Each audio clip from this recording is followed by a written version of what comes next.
This is a story that is half my fault, at least I feel like it. I joined the game a few years back and met some players. When I decided to run a second game, which was a big mistake, I invited people from my other games first and then searched for more people. The player in question was an anime edgelord who joined, and that was really the only character trait I remember.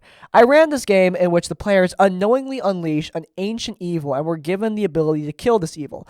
Early on, they were in a random village. The Lich King of this world attacked the village by chance, and he realized the group had the ability to save the world, so he said he would let them go. Wait, what? You have the power to stop my evil plan. Which is why I'm totally letting you go. It's all good, man. Thanks for coming here. Anyway, this was supposed to be how they discovered they had this new ability. This was my first mistake. Everyone decided it would be better to leave and not fight this guy at first level. Anime edgelord decided to bully the Lich and demand he take his hat. I felt it would be bad to kill his character during session 2. I mean, what do they say about finding out? I am the all-powerful Vecna. Yeah, an all-powerful Lich that's taking out a book. What are you? A nerd? Well, yes. What? Oh! I honestly did a bad job of handling this, and should have just called his bluff to kill him or debilitate the character. After spending far too long trying to convince edgelord to let it go, I ended up having the Lich give him his hat. Then to exit town, the group figured out it had been the illusion of the hat. That session or the next, the group got into combat. Nothing was special until the edgelord rolled a natural one. At this point, I had been using hero points. Everyone had a few rerolls per session. The only stipulation is that you could not use them on a natural one. While this was a new campaign, this wasn't the first time I had said this. The campaign we were both in used the same rule. It was written in the campaign guide. I believe it happened to another player in the first few sessions even. Even the other players told him this was a well-established rule, no rerolling on that one. It seems the edgelord didn't like this. He had used his big spell and failed. He proceeded to leave the voice call without a word, and then we just never heard from him again. Look, that character probably shouldn't have even survived the Lich encounter. Really, that not one was doing him a favor. He was living on borrowed time.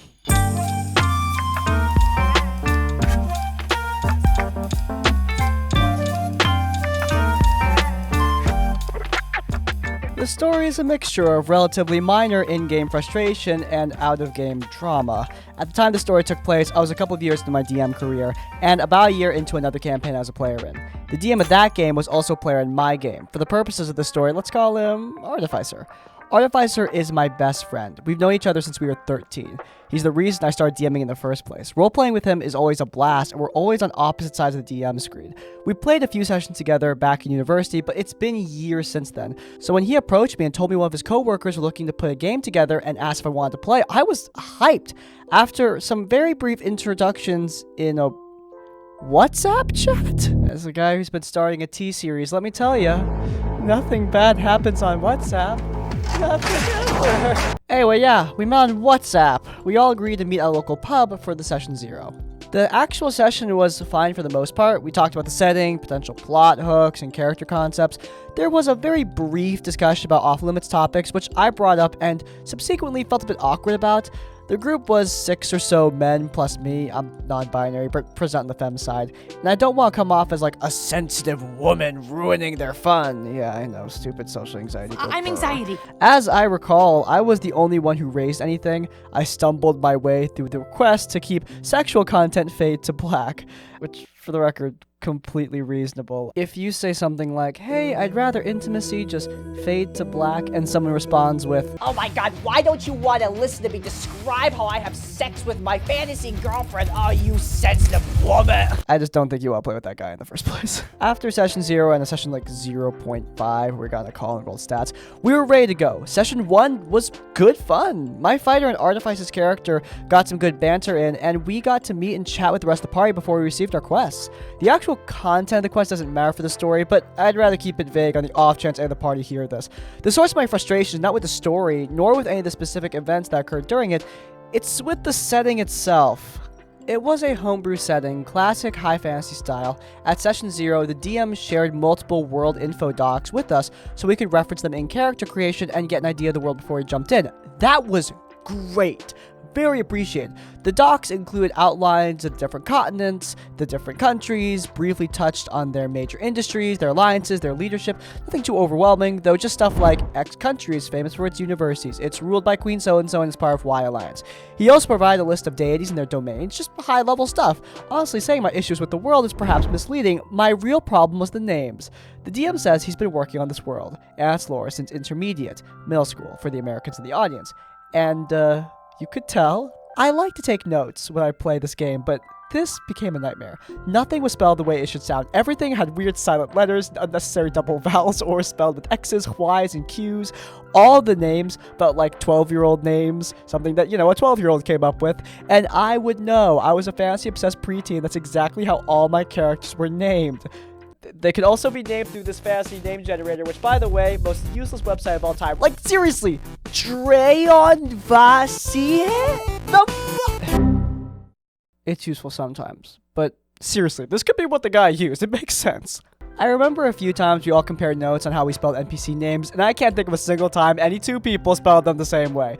The names alone would be fine, a little annoying but fine, but the DM had a habit of just dumping truckloads of information on us all at once. At one point, we found a sack of documents, and we're trying to figure out where the bandit group that we'd recovered them might be based out of. We did end up figuring out, after getting literal pages and pages of information about politics and world events. That was fine. Artificer rolled a 24 in this investigation check, and it was technically related to our quest. It also just introduced a whole new mess of names to misspell, though. The worst case of this happened the next session. The party were resting when the party druid got a dream vision where he was visited by the goddess of dreams, who gave him an ominous warning about the leader of the group we were chasing. That's pretty par for the course, really. My problem is the DM went on to describe an entire pantheon's worth of animals, each of whom symbolize a different god. Looking at my notes now, I've got descriptions of 13 different god symbols, including their colors and unique features.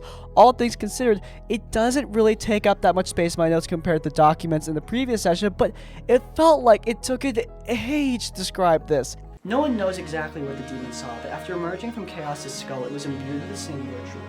That which is strongest is the right of existence. How long has it been? It feels like hours. It's genuinely interesting stuff, but I wish it was more immersive. If strength Looks like fun. Akka needed more. Sorry, but thank God. Hollowing them out for Akka's wicked. Wow, that was honestly really cool, DM. I mean, I really love how much work you put into this, and I really like your lore. It's just, like, next time, how about we, do it in maybe smaller doses and... Oh, it hasn't actually been... Dude, that was only 2 minutes. What? Yeah, like, we haven't even gotten to, like, the country glossaries and, all of the economic disparities between nations. And, you should definitely see the different evolutionary paths of the races. Like, No, please. Oh my god, we have DM, don't a do- lot to get don't- to. And that definitely connects. Don't do this, man! That session was also the only online one when the players were sick, didn't want to spread it, and my connection was a bit spotty, which really didn't make any of the lore dumps any easier to manage. I don't want to come off like I dislike the DM or his game, but lord was it tough. Coincidentally, that was also the final session Artificer and I played in. The sessions had been sparse then, scheduling was tough, and some players had overseas trips to work around. But the real problem was this: Artificer got promoted. The promotion itself wasn't the problem, he more than earned it. The problem was he was now the DM's boss, which is an awkward power dynamic for a D&D group in the best circumstances, and these were not the best circumstances. The dedication and energy put into his world building were not reflected in his work. Artificer ended up sending a message to the group Discord apologizing and bowing out of the campaign. It was a pretty rushed departure because he had to leave before the disciplinary meeting he had with DM the next day, which... whew. This tea is scalding. Oh my god, why is this so dramatic for me? DM actually ended up quitting and then tried to sue the company for misrepresenting his job performance or something to that effect. I heard this all secondhand. Oh my god, it really is scalding. Holy crap. I sent a farewell message the day after Artificer did, since I only joined the group for a chance to play with him. I stuck around the Discord for a while afterwards to see if anyone would respond or even react to either of our messages, but no one did. I eventually left the server a month or so later, and there's been no activity in all this time. I'm not too caught up in having to leave that server, but I am sad Artificer and I haven't gotten a chance to play more often than 4 sessions with these characters. Hopefully someday we'll get a chance to bring them back in another game. One can dream. That's all for now. Hopefully that's not too long. I do tend to ramble. Thanks for reading. Love your videos. And thank you for submitting. Man, the real horror story is DM's nonsense at work. Look, I get it.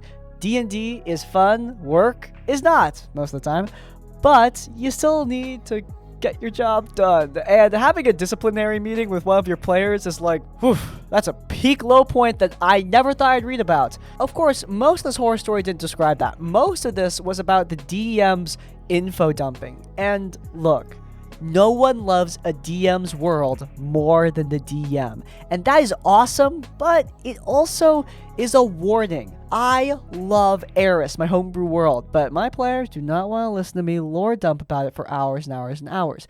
The lore is the flavor. It's the salt you put on your campaign, but you oversalt and it's gonna taste pretty bad. Your lore should never bore your players, and you should be making it for them, not just for yourself.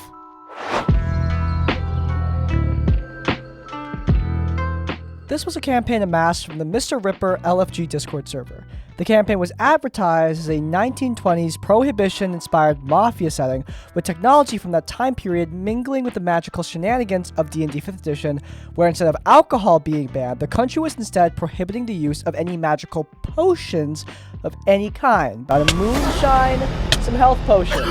What could go wrong? Really creative premise for a roleplay focused campaign, a lighter emphasis on combat, and it was advertised as such. The party composition. I'll be referring to their characters by the names of their characters. Giano, played by myself, a fairy path of the giants barbarian, chaotic neutral. Dominic, a Dampier blood hunter of the Lycan order, neutral good. Thor Jerk, a dragonborn conquest paladin, in no relation to the dragon conqueror of Legend of Vox Machina, Thor Dak. Maybe it's a cousin. Kabat, a Mousefolk Ranger, chaotic good, who joins the party from time to time as a guest appearance. And our DM, who is new to DMing, but is frankly doing a fantastic job, as I hinted to earlier with his campaign concept. You might notice we're missing a caster in our tank heavy party. We noticed that too, and continue to advertise for another player. Enter the problem player, and to be honest, I don't think the problem was entirely with him as a player, and more that his playstyle didn't align well with ours, but I'll get ahead of myself. Since he did not consent to having his character be part of the story, I'll name him Darius. Darius was our Shadar Kai, Hexblade Warlock, with no backstory, probably because it's cloaked in darkness. That should have been a red flag, except, look, my own character didn't have a backstory until like halfway through the first session either. He had no specified alignment though, which is definitely a red flag, and seemingly no interest in roleplay, which is definitely a red flag. At the time, however, we chalked up to awkwardness since he was new to a party that had already been roleplaying for a few sessions now. A week after his introductory session, a friend of mine made reference to my character as a gift. I'm still so thankful to them for doing that. I've always seen them as an incredibly talented artist, and I immediately showed off to the server group chat. Darius's response to my gorgeous art that my friend graciously and painstakingly made of my character, no offense, but he could have gotten better results from an AI. He's an axe-wielding berserker type, right? Bang. Great, I thought. An a-hole and an AI bro to boot. I did my best to civilly remind him that this was, again, a gift from a friend. I don't want to go into an AI art debate at the moment. Dude, what debate? Settle it. I just wanted to smooth over the disagreement. This, however, turned out to be a premonition of his out-of-game behavior in the months to come. Anytime any of us try to talk about anything in the group chat, Darius would always have something similarly condescending to say about the topic. One time, we were just showing off our dice collection, to which he'd say, "How much do you spend on that set? $15? That's 14 more than I would have paid for them. You do know you can use an online dice roller for free, right?" Several times, he demanded we start the session later than the scheduled time because he was still eating or he'd signed up for a one-shot at the same time slot as our campaign. We all have continually shifting schedules and try to be accommodating to each other, but the rest of us never demanded that everyone else conform their schedules around our whims. If we ever couldn't make it to a session, we'd let the others know. Darius, meanwhile, seemed to want to monopolize our time and energy. In-game, he wasn't much better. I want to make it clear that our party is pretty neutral aligned, and Dominic and Thorjerk were pretty major edgelords. They know this, however, and play into it for a comedic or storyline effect, since they actually engage in roleplay. Darius, however, wasn't ever there. He'd only focus on the campaign if it was just his turn in combat, refusing to engage in roleplay opportunities with the rest of the party as we tried our best to include him in just whatever we were doing at the time. One session we played, Dominic, Darius, and I were the only people able to join due to Kabat and Thorjerk having work. Thus, we all decided it would just be a purely shopping session, no combat, no real story beats, just downtime. I had fun role-playing Gianna getting scammed in an alleyway over a pair of sunglasses. Dominic went to buy some magic items to continue min-maxing his blood hunter. Kabat went over to get some food. Darius tried to murder every single shopkeep. While the cosmetic shop survived, the sleeping old lady running the magic weapon shop did not. Your soul is forfeit. Do you have any last words? Wait, please, just let me talk to my family, please. Wait, is that lipstick? Wait, hold on. Wait. Oh my god, is this Sephora? Oh, I just got some nail polish from here. You guys, dude, you're totally good. I'm so sorry for scaring you, yeah. Wait, what? Yeah, I'm a regular shopper. I can't believe I didn't recognize the logo. Like, I'm so sorry about all this. Yeah, you're all good. Keep doing what you're doing, sis. Love ya. Oh, Wait, do you sell magic items? Die, peasant. None of the rest of the party was okay with this. In or our character. Out of character, we were all naturally frustrated at his murder hoboisms. In character, Dominic was upset because of his good alignment, Gianna was upset because he truly cared about the local businesses, and even evil-aligned Thorjerk, who'd been secretly sacrificing homeless stragglers to his devil patron, was mad because this idiot had murdered the shopkeep out in the open. I am Baal, Lord of Murder, Slaughterer of the Innocent. But can you seriously stop making it so obvious you're Making me look bad. Oh my god. The DM in particular was really upset. He'd spent a long time designing this world, and Darius refused to engage in the story or roleplay or anything to put a bit of damper on his enthusiasm. And to be honest, I was still really upset about that AI comment from earlier. And yet Darius would refuse to interact with us, in or out character, when we tried to let him know of our issues with how he was playing his character. All this came to a head out of game when I was asking in the server group chat, with the DM's permission, if the party wanted to play a non-canon one-shot through the Tomb of Horrors for Halloween. I've always been fascinated with just how bad the Tomb of Horrors is from a game design perspective, and I was inspired to run it by XP to level 3's Dungeon Delve. This might be my first time DMing anything, which honestly, running one of the most infamously difficult modules for your first time is... Other people might call you crazy. I say those people have a skill issue. Good on you. Dominic, Thorjerk, and our usual DM were all interested. I let everyone know ahead of time that the dungeon is exploration-based and not combat-heavy. I also warned the players about how crappily designed the tomb is, and we'd have to mainly be playing it as a lighthearted meat grinder. And then Darius asked why I didn't just run a different dungeon for the one-shot. I can provide the books if you need, or you can just throw our characters in a cage with a bunch of monsters and call it a day. I said that no, I specifically wanted to run Tomb of Horrors, and I wanted to do so because I want us all to have fun in this incredibly famous dungeon that would feel right at home as a Mario Maker troll level. Darius, ad verbatim, yeah, that's a shame. I love combat, and most of my builds are made towards damage output. It's why I'm quiet in the sessions, unless I'm torturing someone. Me, ad verbatim, I get that, and you don't have to join if you don't want to, but maybe this could be a way for you to try a different part of D&D. This dungeon focuses, at least attempts to focus, more on exploration and puzzle solving, more like a Zelda dungeon than a game of Doom. I've tried that kind of game, and I didn't like it, so I will not bother.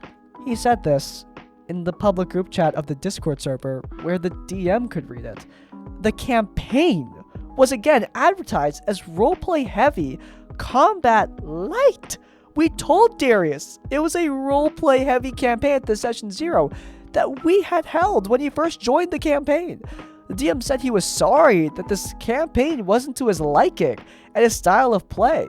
He and the rest of us wished him well in finding a group that better suited him, and then the DM kicked him from the campaign and the server. The aftermath has been quite nice. Since we still needed a caster, Thorjerk asked if his girlfriend could join, and she's been playing a fairy trickster character named Throw. Wait, is that just Throw? Your character's name is Throw? Actually, I think I've seen worse. Throw? We love Throw here. She's been a blast to play with so far, since instead of murder hoboing or torturing or refusing to interact with her party, her character instead spreads misinformation and deceit to sow chaos wherever she goes.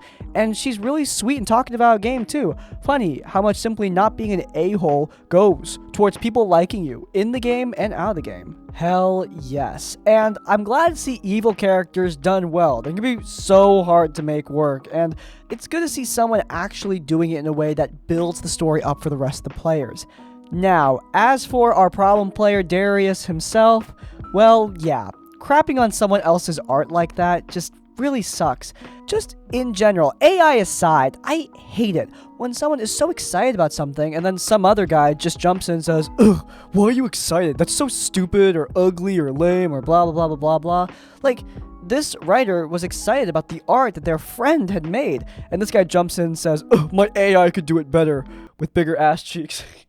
Sorry. It's also a theme with them. They did the same thing with the Dungeon Master. The Dungeon Master was clearly putting effort into this big, sprawling, roleplay heavy campaign with a really cool premise, and the guy was like, "Oh, I don't care about roleplay, I just want to do combat," which is fine. I love combat too. My game is combat heavy, but I also don't crap on the games of other people who play differently because they're excited and they're happy, and that makes me happy. Just an awful mentality, not just for D&D, but just hobbies in general.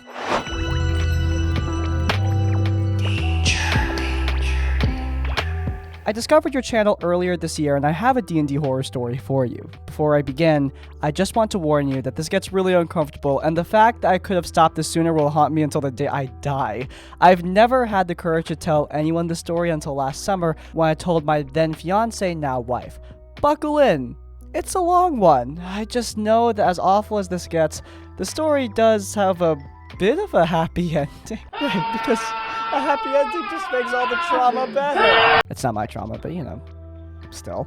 It was 2010, and I was starting my freshman year of high school. My parents had just moved across the country, and I didn't know anyone at my new school. About a week after the school year began, I befriended a junior who invited me to join an after-school club that met up to play D&D. Since I was in a new city and had no friends, I accepted his invitation.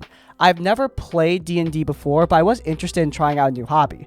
The next day, he introduced me to the DM. At lunch, they would help me come up with my character for their ongoing campaign, which they'd started in the middle of the summer. A few days later, I went to the classroom where the after-school club meets, and honestly just had a really good time. Despite the other players being seniors and juniors, they all liked that a freshman was taking interest in the game. I knew there were some concerns among the group who ran the club because they were all graduating, but that's not really important to the story. But problems did begin at the end of my second or third session. During that session, I mentioned that I have a younger sister in real life whom I was close to. Afterwards, we were all getting ready to leave. One senior, call him Justin, pulls me aside. Never trusted Justin, alright? They can't, none of them can be trusted! Before you ask why, I don't have a reason, I just don't like the name, what can I say? Justin told me that since I'm a freshman, he'd like for me to try and get more freshmen to join their D&D club, and he'd like me to try and recruit a very specific freshman, let's call her Anna, who he apparently had a crush on. I did have some classes with Anna, and I'd seen her around in the halls, but like, I'd never talked to her. He then proceeded to show me pictures of Anna on his phone. At the time, Justin claimed he'd download the pictures off of Anna's Facebook profile. And being a gullible freshman who just discovered Facebook, oh my god, the story really did take place in 2010, I believed him at first. He kept showing me these pictures of Anna, and it slowly became clear that these pictures weren't taken with her consent, and they were from her bedroom window. The last one freaked me out because it was a picture of Anna using a school bathroom. Hi, yes. Police? Yep, yeah, you know what to do.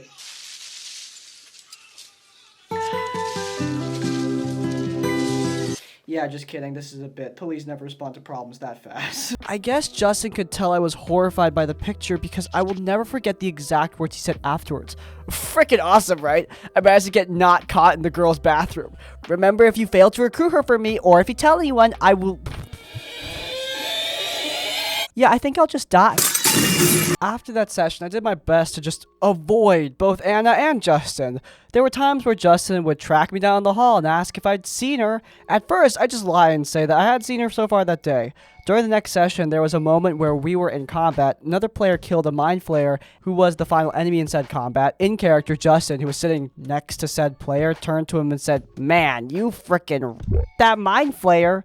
Throughout the rest of the session, and randomly during following sessions, Justin would make comments both in and out of character about our characters, NPCs, and our enemies we just killed. After doing this for a while, I pulled the DM aside before a session, told him I wasn't comfortable with Justin's outbursts. He told me that Justin's comments were a normal thing for him to do, but promised to talk to him about it. God, I only can imagine how that conversation would go. Ugh, what's the problem?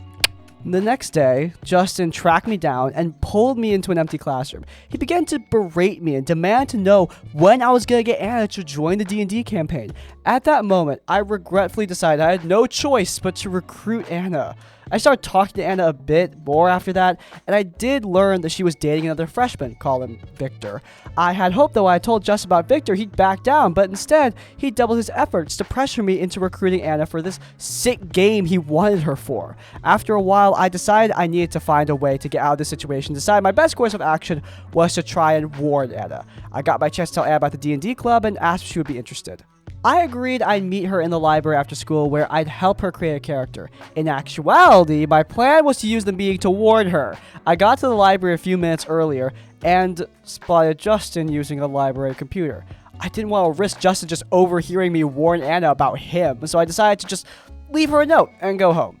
Just as I finished writing the note, Anna walks in with a friend of hers. She comes up to me and tells me that her friend is interested in joining D&D too. And I was just too stunned to say anything. I just put the note in her hand and left. Which is the most realistic outcome for these kind of plans. Like, you come up with everything, you think it's smart, and then you're actually there, you just freeze up like an idiot. Crispy, are you staring at me? What are you... That night, my mom got a call from the school about how I'd made Anna uncomfortable, and it gave me the opportunity to come clean about how Justin was forcing me to stalk her.